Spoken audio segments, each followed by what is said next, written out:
Be a story for my next guest, Peter Murtagh, a writer and reporter and former editor with the Irish Times. He retired in 2019 at the age of 66, even though he didn't really want to retire, but he decided then that he would go on a bit of a journey on his motorbike.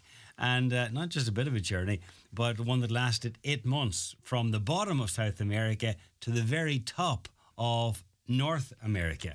And he's written a book about his epic journey. It's called From Tip to Toe, The Journey of a Lifetime from Chile to Alaska. And there it is on camera. And I'm delighted now that Peter actually joins us. Peter, good afternoon. Good afternoon. How are you today? I'm fine, thanks. I'm relaxed here. I'm over in the west myself, not in Donegal, but I'm in Mayo, looking out onto Clare Island and to Achill, and it's a lovely day. No rain so far, so you're very lucky, because if you were further north, then there's plenty of rain. So make the most of it. I'll stay here. Now, tell us first of all how you had decided to head off, or why. Was it something that had been on your mind for? I mean, it's not something you do decide on overnight. No, you don't really decide on it overnight. That's true. At the same time, it had been on my mind for a while, and I was just determined to do it. Like you mentioned, I retired, yes, and I wanted to mark retirement by doing a couple of things. So my wife and I had a lovely holiday, went to see some friends in the States, and then I did a bit of climbing in Switzerland. And then I set about putting into action this notion that had been sort of in the back of my mind for a couple of years. I'd been riding a bike since my mid-50s, and I wanted to do a very long journey on the bike, really quite adventurous, go exploring, go on my own, meet people, go to places that, really I wouldn't be going to again, possibly in my life, very far away, Galapagos Islands and the Andes in Chile and Yukon and Alaska and all of that. So it was really just setting about how do I go about that? So that's the background. So far flung, and in some cases exotic locations, but you did manage to make it. But plenty of adventures along the way. I suppose the first thing you had to do was to get your motorbike out there.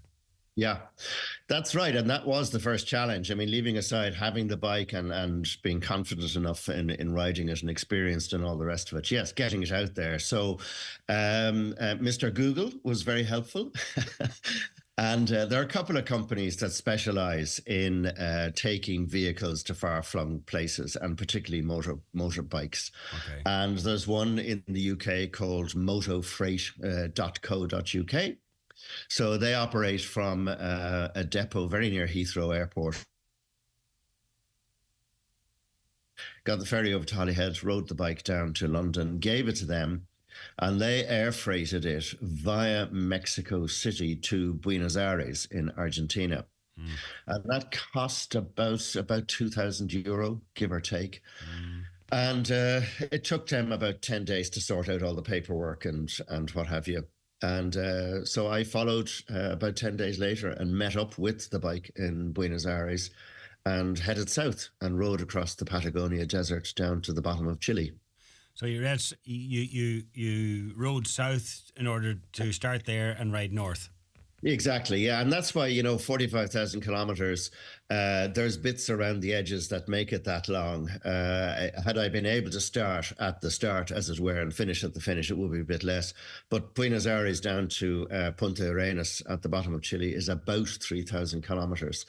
So I had to do that. And of course, beforehand, I had to work out in my own mind stuff like insurance and customs and all of these bureaucratic potential potholes, dare I say it.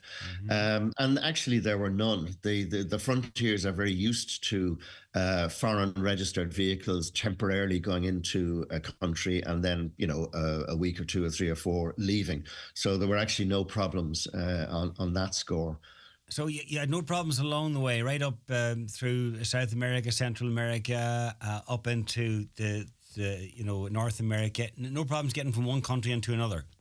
No. I mean, there are a few, little glitches, but no, absolutely not. And they're the customs people are, you arrive at the frontier, and the first thing they do is they check the passport. Now, traveling on an Irish passport is wonderful because there's no visa requirements.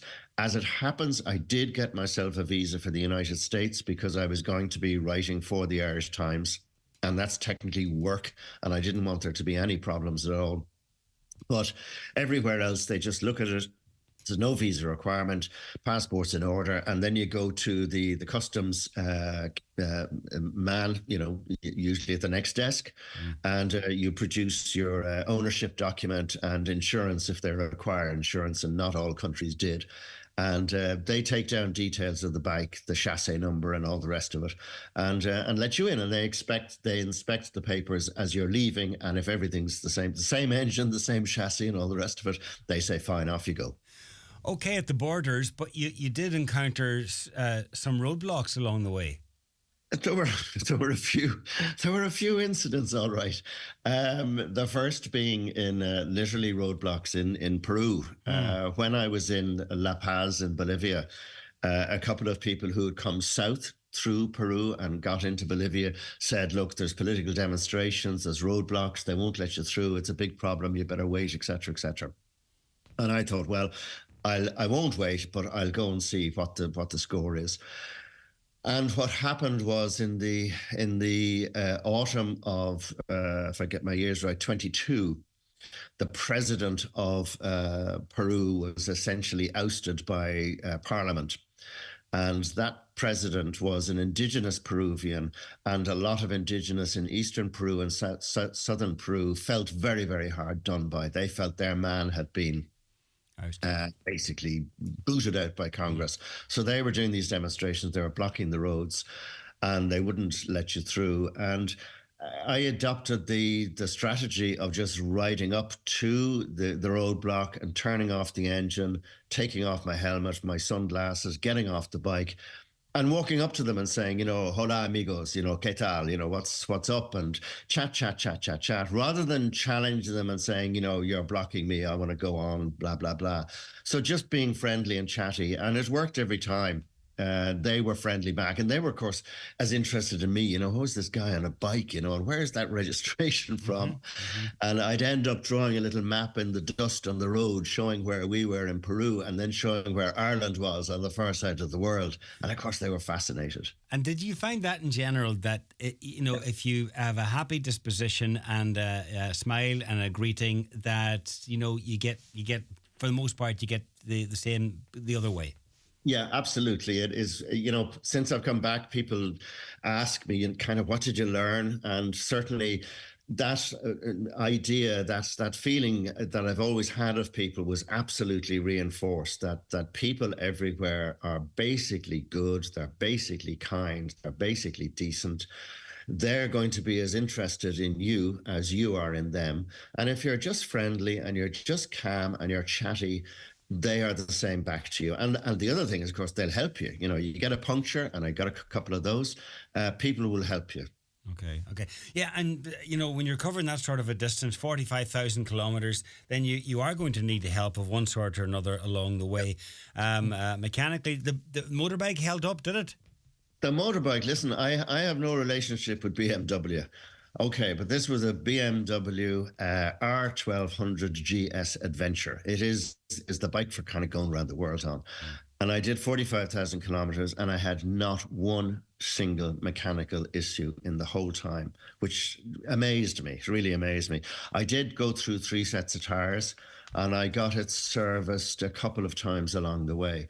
But the machine performed superbly, as did its rider. I was just going to ask that. Yeah, how did the rider perform? But he came back to tell the tale. That's the main thing. And you did come off the bike though a few times. A couple of times, yeah, at very, very, very low speed. Right. Some of the roads are gravel road, and on 2 wheels, if the gravel gets too deep, the front wheel will start sinking into the gravel and it'll slew sideways, and it's very, very hard to control. And it's especially hard to control when you're going very, very, very slowly, which, I was out of nervousness and all the rest of it. So yeah, a couple of times I toppled over, and thankfully all that was injured was my pride. So where did you stay along the way? Did you book in places? Did you do any camping, or was it a combination? It was a combination, mostly in South America and Central America. I stayed in hostels, and I used apps like booking.com and hostel.com. They were terrific. Some of them are just absolutely gorgeous, beautiful buildings, beautifully maintained and run. Very cheap, sort of 10 to 20 plus euro a night, often for a room, not just a dormitory bed. Really, really nice places. And almost all the time in North America, I camped. I did camp a bit in South America and Central America, but when I crossed from Mexico into Texas, I was really taken aback at the cost of small hotels. There was no change really out of $100, and it frequently went above it. And I just realized, look, I've got a couple of months to go. I'm going to be broke by the end of this. Yeah. So I had brought camping equipment with me, and I started camping in state parks and in federal parks. And most of them facilitate camping. They have sites, and they have fire pits, and a lot of them have toilets. And they're all almost invariably, because of what they are, they're located in stunningly beautiful places out in the wild by, up mountains, beside rivers, lakes. And so you find yourself waking up beside just jaw-dropping natural beauty. And like it's cost you about $21, $23 for the night. So just wonderful. It was win-win. Yeah, absolutely. And aside from the parks where you camped in America, you must have seen some stunning scenery right the way from the get-go. Yeah, absolutely. I mean, from the get-go, literally from Punta Arenas, getting on a ferry to go south through the Strait of Magellan and into the Beagle Channel, and then onto Isla Navarino to a small town called Puerto Williams, which is where I started. I mean, the glaciers reaching down from the Darwin Mountains in Tierra del Fuego and touching the ocean. I mean, I was like a child. I was like a 9 or 10-year-old boy just looking at this. And the names, of course, the Beagle Channel, and you're just so exciting. The Andes then all the way up through South America, stunningly beautiful, majestic, epic in scale. And then for me, I mean, you can tell the sort of landscape I like. I mean, the deserts were very interesting and all that, but it's the mountains that really get me. And when you get up to the Pacific Northwest, Oregon, Washington, and then Canada, the Canadian Rockies. I mean, my God, if listeners can do any one thing in terms of journeys, for the rest of their lives, go to the Northwest, go to Alberta, British Columbia, and just look at the mountains. And the Americans have this, they use this word awesome in relation to tiny little things like a cup of coffee is awesome. Well, I mean, you look at the Canadian Rockies and you realize what awesome is. They're just so majestic and magnificent and literally awe-inspiring. And as well as the scenery, then you would have seen a lot of wildlife, I presume, that would have been unusual.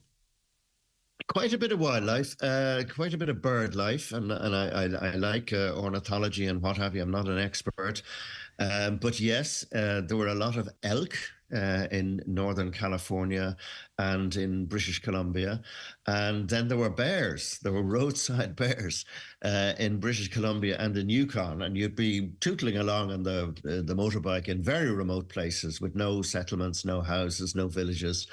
And you suddenly see, a family of small brown bears. And when I say small, they would be the size of maybe an adult pig, that sort of thing, or a large Labrador, snuffling around on the side of the road, getting roots. And in one instance, then at the very, very top of Alaska, saw a grizzly bear, which was a whole other beast. I mean, he was the size of size of a Frisian cow, I would say. Right. Quite large and to be avoided. Yeah, it just sounds like it. Sounds like it. So, is it something? I mean, if someone was in a similar situation and they had time in their hands and they're able to get their motorbike out there or whatever, is this something that you would recommend to people? Yeah, I would, absolutely. I mean, I had an amazing time. I mean, the publishers describe it as the journey of a lifetime, and it was the journey of a lifetime. And I'm lucky. Although I'm 71 now, I'm reasonably fit. I'm healthy, and I could manage it. It's a very, very, very big bike. It weighs an awful lot. And I wouldn't recommend anybody do it without a lot of experience. I had been riding the bike for 15 years plus, Right. so it's not to be undertaken lightly.